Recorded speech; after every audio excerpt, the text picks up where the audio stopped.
Yo, good morning, my folks. Happy Friday in the building. It's your main man, Coach Fizzle in the dizzle, making the mizzle, going to the bizzle. You feels it? Yo, yes, the Knicks season is done.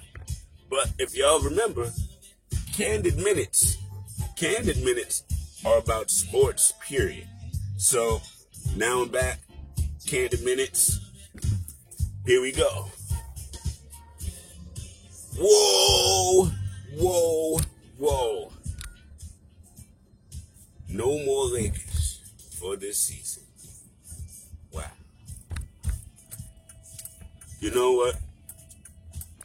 I'm so fine with it. I'm so fine with that piece. Enjoy yourselves. Enjoy Cancun or wherever else y'all going. Boca Raton. Dig it hard. AD, go heal yourself. Chuck called your street clothes before the game was over. You was back in them. Wow. Heal up, son. You know what I mean? You gotta get yourself healthy, man. Get yourself right. I don't even think you should have played yesterday, to be perfectly honest. But, you know, when Chuck calls your street clothes, you gotta kind of suit up. So one of my biggest takeaways from the Lakers loss is I wonder what team LeBron is going to next year. Because we know that man don't like a rebuild. And I don't know. Writing might be on the wall for this Lakers team. You know, as constituted, y'all see how they was. He's going to blame Marc Gasol, Dennis Schroeder. They're all going to get eviscerated off of this one.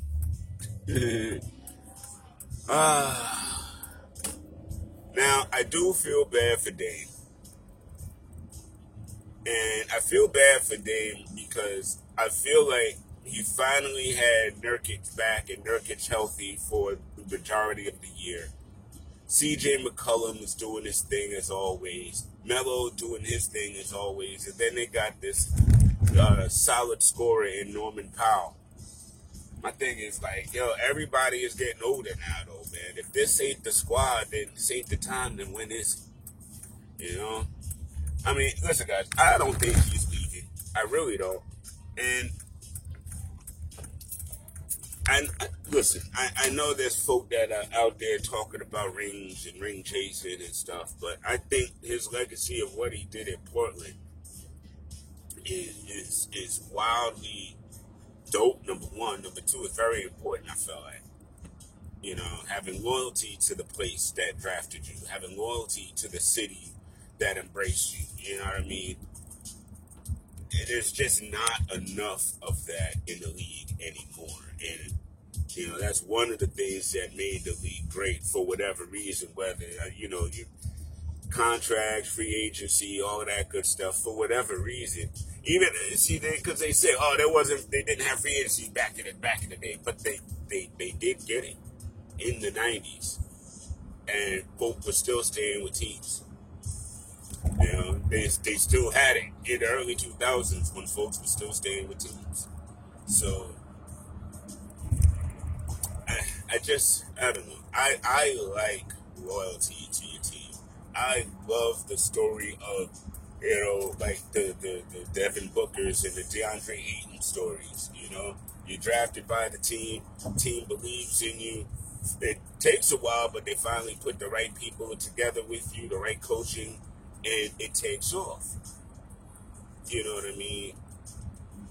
Denver's built that way. Utah's built that way. You know, and they're finding their success, and I'm really, I'm here for it. You know, Atlanta is built that way. We're built that way, the Knicks. And we're finding success being built right. You know, I hate to say it, but I don't hate to say it, actually. I don't hate to say this at all. I am so tired of the super team era. And please stop comparing 80s and 90s well-built teams and calling them super teams, because it's not the same thing. And every time y'all say that, y'all water down the point of Voltron team-ups, because that's what a super team is. It's Voltron team-ups, and everybody know that. You know what I mean? We don't need the Voltron team-ups anymore. You know, so far, And here's the thing: if the Nets lose to the Bucks and the Mavericks beat the Clippers tonight, then there aren't any more Voltron teams in the playoffs. And wouldn't that be nice? Wouldn't that be just peachy? Because it shows that scouting and drafting well and having, strong front offices and coaching staffs actually matter in the NBA. And it's not just, get yourself a superstar and there you go. Or get yourself a few superstars. Because people tend to think that in order to win championships, you need multiple superstars. Unfortunately, this league does not have multiple superstars. Devin Booker ain't a superstar. He's a star, he ain't a superstar. You know what I mean? And look what the non-superstars have done. And then when they say, well, they got Chris Paul. Chris Paul is like almost 37. You know what I mean? He's Christopher Paul, Sr. You know what I'm saying? He's Christopher Paul Sr. You know what I mean? His leadership, more so than his athleticism and skills, is what's needed with Phoenix right now. And he's providing that, and they are having their success. It's not about kids, it's not about superstars, it's about well put together, well built teams. And I love it. I mean, dude, even the Mavs, as much as I am not a Mavs fan, Edelman got that's not the coach. I forget the coach's name. But their coach got, Tim Hardaway Jr. providing quality minutes. You know what I mean? And we had him twice. I know what he can do. Luka is Luka, and that was a great pickup for them. Sure. But it's everything that's around them and how they build that team and how they have that team playing, team ball. That's to me the secret to their success. And again, Milwaukee. Now, Milwaukee with Giannis and Middleton. And then they added some quality free agents, but you can't say they added a superstar. You know what I mean? They added quality free agents to make their teams a little stronger, and that, to me, is absolutely fine. That's what I look forward to. I look forward to seeing if the GMs and stuff are quality dudes that, or people, not just dudes, people that can evaluate talent and XYZ. And that's why, as I take that note, I'm going to flip over to Boston really quickly, guys, because that sounds more like melee than anything. You got a coach who is tired of doing the job that he was hired to do, and he's been tired of doing it for the last 2 seasons. And they haven't played well, and they've played like they've been missing something for the past 2 seasons. And instead of firing the deadbeat, you promote him to a much higher position that affects the entire organization. He was burnt out on coaching, so you're like, well, you know what? Being the president is a much easier job for him. Wow. Side note, Stephen A. Smith, shut up sometimes, like for real, man. Why are you blasting Jaylen Brown and Jason Tatum for what the organization decided instead of blasting the organization directly? Don't be a coward. Don't put the onus on don't give the onus to somebody else when you got a platform. You could have said something straight up and down right then and there, but you decided to aim at African-American young men and eviscerate them for something that an African-American grown man could have handled himself. Don't do sucker shit. Don't do sucker stuff, Stephen A. Don't do sucker stuff. And stop using race as this torchlight to change narratives from where they should be to where you put them. Because you now made it look like 2 young African-American men are hypocritical, and that's whack. When you should be looking at the organization like, When did y'all really make this decision? Why did you make such a critical decision to the organization overnight? And how come you guys did not, hold any conversations with any other potential candidates? Why didn't you do your due diligence? If the success of the franchise is what's important, how come you didn't do any due diligence whatsoever? And you're hiring a novice to run your affairs. That's the conversation to have. Not Jason Tatum, you're wrong. Jaylen Brown, where are you? That was stupid. That was absolutely stupid. Anyway, so I remember at the beginning of the season, people were saying that the bubble should have an asterisk. Well, 1 year removed from the bubble, the two teams that were in the finals got bounced out in the first round. Orlando was in the playoff last year, and they didn't even sniff the playoffs this year. Indiana was in the bubble last year. They fired their coach after the bubble last year. That coach went on to take Atlanta into the second round of the playoffs this year, while Indiana they've been on vacation a long minute now. They into their groove of vacation right now. So that bubble is so interesting now. I was glad to have it and all that, and the play-in came out of it, and that was great.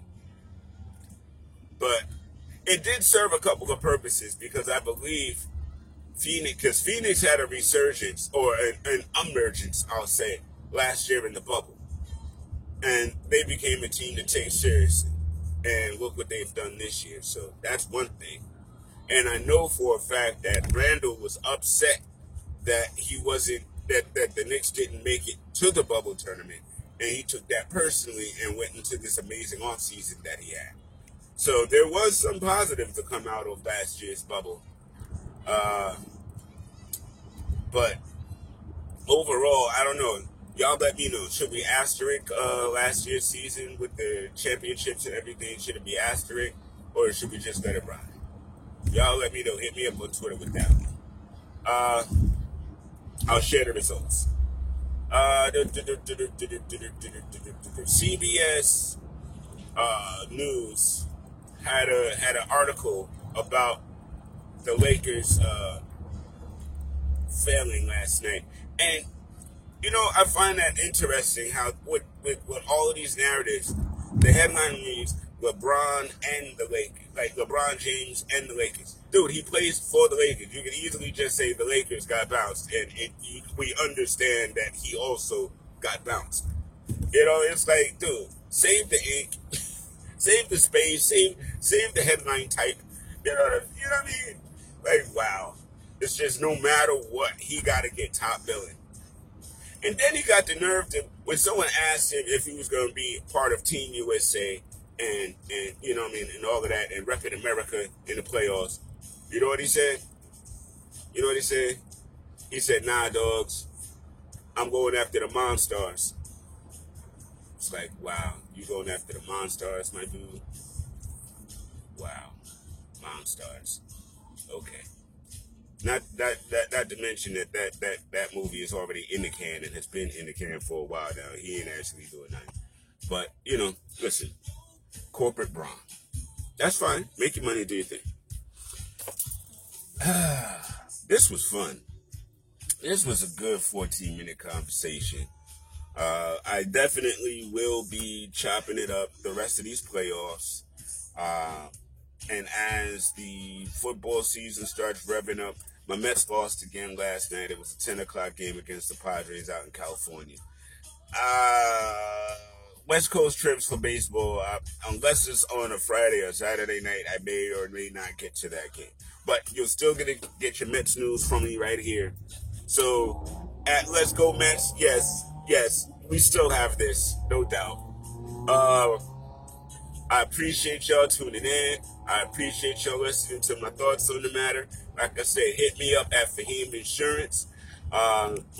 Hit me up on my website, thecandidcorner.com, where you can see all the latest episodes of the Candid Corner show, all my Candid minutes, right there, or also on YouTube. Remember, tomorrow I am going to be on Knickerbocker Ave / we're changing the name to the Knicks Corner with Danny B and myself tomorrow. We got Dolan J in the building. It's going to be a lot of fun. We still get to talk Knicks over there and all of that good stuff. So tune into that noon Saturday. You'll see it on Twitter. You'll see it on YouTube. Come holler. We going to have a good time. All right?